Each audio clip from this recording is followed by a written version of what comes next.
I can't talk about right now, but I that will. sounds bad though. We're not pregnant. No, we're not pregnant. Oh my gosh. No, but I will. We'll talk about that later this year. So just stay tuned. Your happiest moment. Go. Hmm. Well, I would think, I don't know, Christmas morning was maybe my happiest moment, but also just because I have a bad memory and had trouble remembering much past a few weeks ago. So it was really nice to open gifts, and we gave PS a gift of dog treats, and she really liked it. And seeing you open all of your gifts of little things I got you, that was my happy moment. Okay. I don't know if it was the happiest moment of the whole year, but Yeah. well, at least the past few weeks. Okay. What was your most defeated moment? Probably the other night. Well, again, I can't remember much past. Okay. Did I have a more defeated moment? I don't know. I'm probably not gonna. I don't want to list out all your defeating moments. Oh, was it this? Was it that? Oh, you messed up pretty bad. Yeah, I don't know. So you just you tell me. Well, I did feel very defeated the other night because we had an argument. That was kind of our first one in a long time. Yeah. So. I heard you're supposed to have like an argument every month or something. I don't know. I know, but I don't know if that's maybe that's. I don't think that's something you could say for everybody. Oh, you should have an argument every month. No, I don't know. Yeah. Okay. Well, my most defeated moment was back in March. I competed in the Illinois State Taekwondo tournament, and I did not win. In fact, I didn't even finish out my match. But also, I had like a fever like over 100 degrees, and I had bronchitis like for the last week, so I wasn't feeling too good. I'd also taken like a lot of drugs right before I competed, but not the kind that make you do better, the kind that make you do worse. So. But you still got a kick to the head. I still kicked him in the head, but that was I pretty much ran out of gas right after that. So, that didn't feel too great to lose out, but I don't know, it's better than not even showing up, I guess.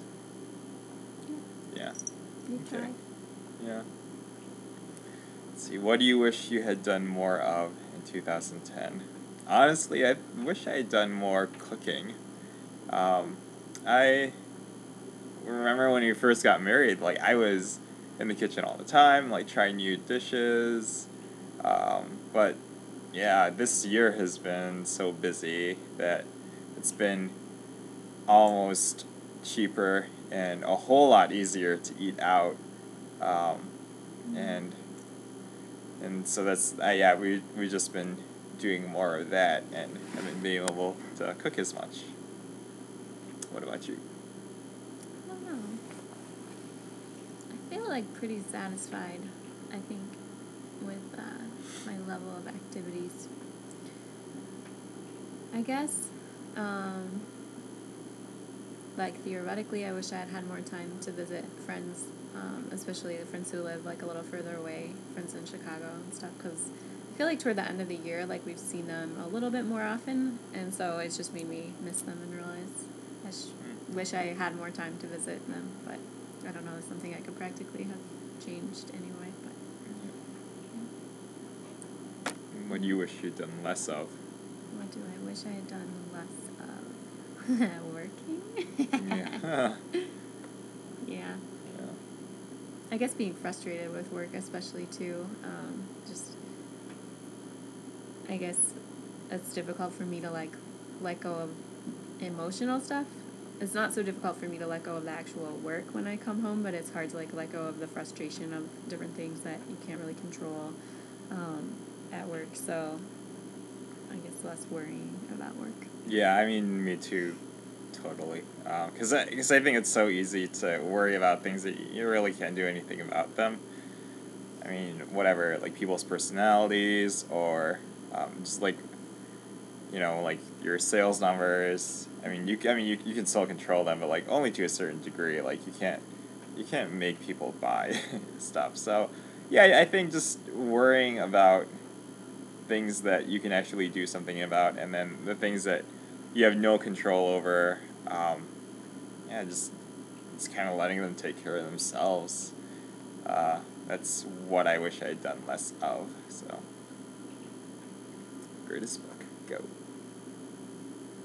I read a lot of books this year, thanks to Moises giving me a lot of Tyndale books to read.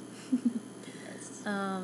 And my favorite one that I read of those was called Time and Eternity. I don't remember who the author is, but it was really good. It was historical fiction about this woman who marries into the Mormon church and a Mormon family. And it was just really well written, very good for Christian fiction. For Christian fiction, Yeah. all right. I would say it's as good as secular fiction. It's saying a lot. Yeah. Well, unlike you, I think I've read 2 books this year, and that's been about it. I'm not much of a reader. Oh, one of them was good. Yeah, I read Gary Vaynerchuk's Crush It. It's about, if you haven't heard of him, he's this social media guru, and he grew his family's wine selling business into like a $60 million company, and he did it mostly through social media and blogging and YouTube videos and Twitter. So I was reading his book so I could, figure out what I want to do with my life, because I mean it's more than just how to market yourself in social media. It's just how to find things that you're passionate about and how to pursue them. So I read his book, and that was really great. And I also have been reading a book called Red China Blues. Is that what it's called? I think so, Yeah. Yeah, and it's about this woman's experience as a student when China was just opening itself to the rest of the world, and that's a really good book. I'm still reading it right now. It's a long book, though. It's like 300 pages. Okay. Fine. Your turn. What was the most meaningful film you watched? Oh goodness. I do feel like this year has not been so good with movies that have come out. We keep getting like a lot of coupons for the movie theater that's near our house. Like every time you go, they give you a coupon to come back again for a free ticket. So I feel like we've seen a lot of movies this year, more than probably usual. But more often than not, we're checking the schedule and realizing we really don't want to see any of the movies, so we just go out of obligation because we have free tickets. Yeah. So I guess I would say the latest Chronicles of Narnia movie, The Voyage of the Dawn Treader, was better than I thought it would be. Dawn Treader. Dawn Treader. Still not as good as the book, but I thought it was much better than the first 2 movies. So I think they pretty accurately captured some of the characters that spoke to me a lot in the book. So that's fine. Yeah, I'm surprised you didn't say Harry Potter. Harry Potter wasn't that meaningful. I guess, yeah. Really, it was just entertaining. Yeah. So. Okay. Yeah. What's yours? I guess we've seen a lot of movies. No, not Harry Potter. Let's see. What was that one with all the fighting? What do you mean? Expendable? Oh, yeah. That was pretty good. No, I think... meaningful. Yeah. No, I saw Ip Man and Ip Man 2. Ip Man was Bruce Lee's original teacher. And that was... I mean, it was meaningful in that it had really good fight sequences, but I think that it really underscores the typical kind of Chinese movie. It's very rooted in the past, and it's it's about, it's a lot about China's probably, dislike of Japan, and how that's still alive today, even though it happened back in World War II. So that was interesting to watch, and interesting to like get that perspective on it, and also put that in a martial arts action movie. So I think that was pretty good. What song reminds you of 2010? For me, I would say the song Moving Forward by Israel Houghton, and his worship team, I guess, wrote the song. Because we sang that, I think at Easter time this year in choir. So I've listened to it a lot, just learning the song at that time and then listening to it later on, because I just like the song, and the words are very meaningful to me. Yeah. I think the song that reminds me of 2010 is Empire State of Mind by Jay-Z and Alicia Keys. Didn't see that one coming. It's because pretty much the only vacation that we took this year was to New York City, and that song reminds me of New York, and of just cities in general, and how I feel like it's so much more of like, where we want to be, and there's just so much more life out there for us to grab. I don't know if that's the best way to say it, but I just think that that song reminds me of being in another place. I don't know. You can go. I don't know. I have to think about this one. Who was the most influential person you met? I don't know. I don't know that I would. I can't remember really when I met different people, but I guess the most influential people that I've definitely deepened relationships with this year, I may have met them before this year. I don't remember. But it would just be different people from church. People in choir, Bethany and Taryn and Jason and Jerry and Colleen and tons of people. That just hearing people's stories and getting to know them better, praying for things that are going on in their lives, and having them pray for me and different things that are going on in my life has been just a good testimony to me this year of the body of Christ. Gosh, I'm still thinking. Me. Stuff like My most influential person.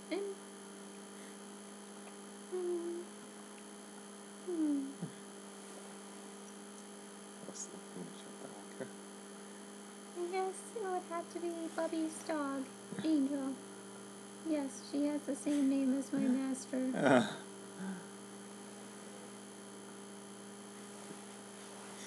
Your turn.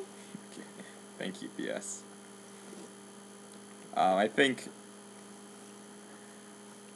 guess the most influential person that I met this year would be Mary, who is my Chinese tutor. I think she has an amazing life story, and that the fact that she became a Christian in China, and missed.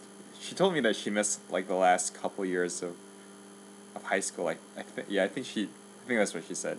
She missed the last couple years of high school, but she wanted to get into university, so she just studied like really, really, really, really hard, and memorized like lines and lines in her textbook, and she made it in, and she obviously did really well, and she was working as a translator for pastors and missionaries in China, and that's how she met Paul, who is a grad student at Wheaton, and they got married, and she just came over in July, and that was great timing because right around that time she joined our wushu class, she and Paul, and our former Chinese tutor, Chinglin, she got a full-time job, which was a really good thing because I know that she was looking for a while, and um, and so she's like, oh, I can't tutor you guys anymore, and I was telling Mary that. She said, oh, well, I used to teach high school English to Chinese students in Xi'an, so it was great timing, and she and Paula have definitely been blessings to me, and like she's taught me like a lot of language, but she's also been a really big spiritual encouragement for me. So. What did you do in 2010 that you had never done before? Do you know this? Back to New York, I went to Times Square, and it was awesome. I loved it. If it wasn't such a huge place for terrorists, for a potential terrorist attack, I would want to go there on New Year's Eve at some point. But I'm kind of scared to do that. Plus, there's like probably a buttload of drunk people. Yeah, it's. I mean, I'm sure it's not like the safest thing to do, but I mean, it'd be fun to do once, so just so you could say you did it. Okay. Yeah. Well, I went to New York Chinatown for the first time, and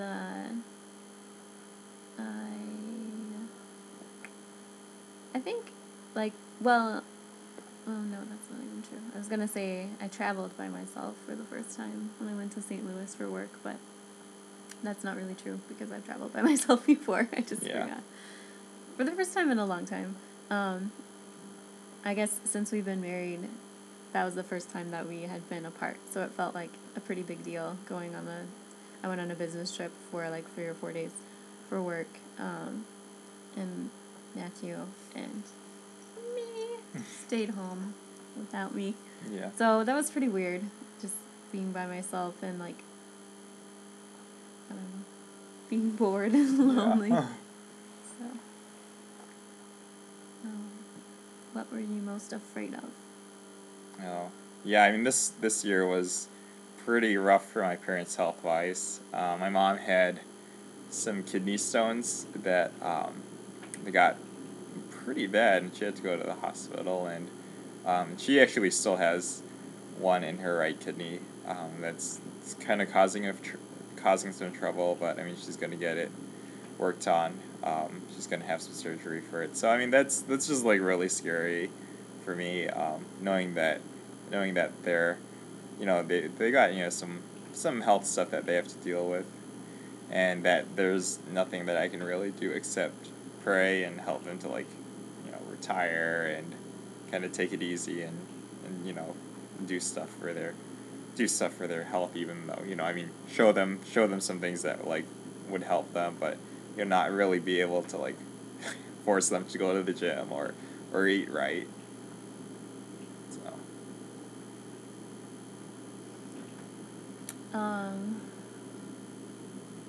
I think I was probably the most afraid of being blind.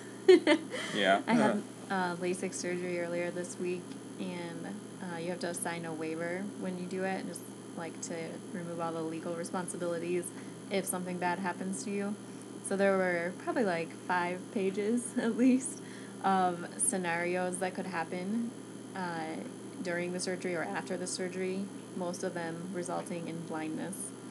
Complete, total blindness. Wow. And then the waiver began with this helpful phrase that said, I understand that I do not need this surgery. I understand that I could continue wearing contacts or glasses without going through this, or something like that. So once I read through the waiver, it just kind of hit me that I don't really need the surgery, and it would be convenient to not have to worry about contacts and glasses in the future, and probably just as cost effective to not have to worry about those things as it was to pay for the surgery. But thinking of all the things that could go wrong, and just thinking about how it would be to not have any sight at all. I've lived most of my life with having poor vision and being able to correct it with glasses or contacts, but still having an idea of what it's like to not be able to see everything. And yet, even in that state, you can make out colors and shapes, and you can kind of get an idea of what's going on, even if you can't read or drive or do very specific things. But just to think about not being able to see at all, and not being able to work, and just having to relearn everything as an adult was really scary to think about. But everything was okay. It was fine. And my doctor laughed at me because he thought it was silly that I was so worried, but he had the waiver. Let's see, what was I most grateful for in 2010? I'd say family. I think, yes, P.S., you're part of our family. Stop waking me up from my naps. She stinks today. Yeah, because I mean, Angel is my family, and and my parents and my sister, and I think it's been a really good year for us because we've been really growing together. We have dinner with my parents every Tuesday night. We went to my sister's place a couple times this year. Hello. A couple times this year. So I think it's been a great. This past year has been a great year for all of us to get together and really deepen our relationships. Yes, even with you. I'm grateful for sleep. And food. Who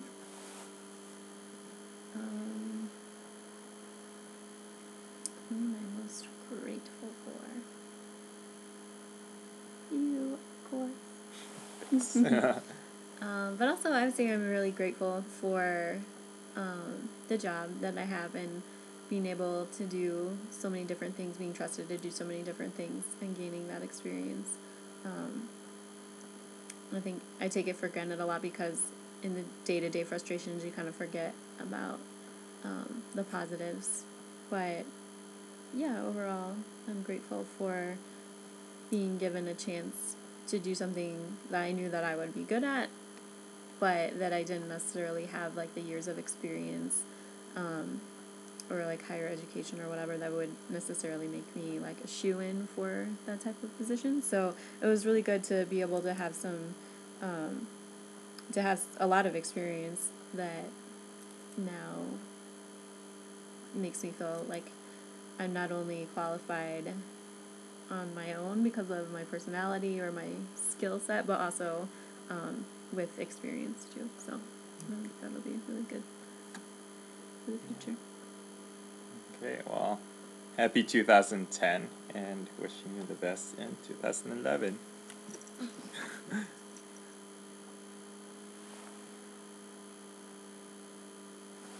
Now let's figure out how to turn this thing off.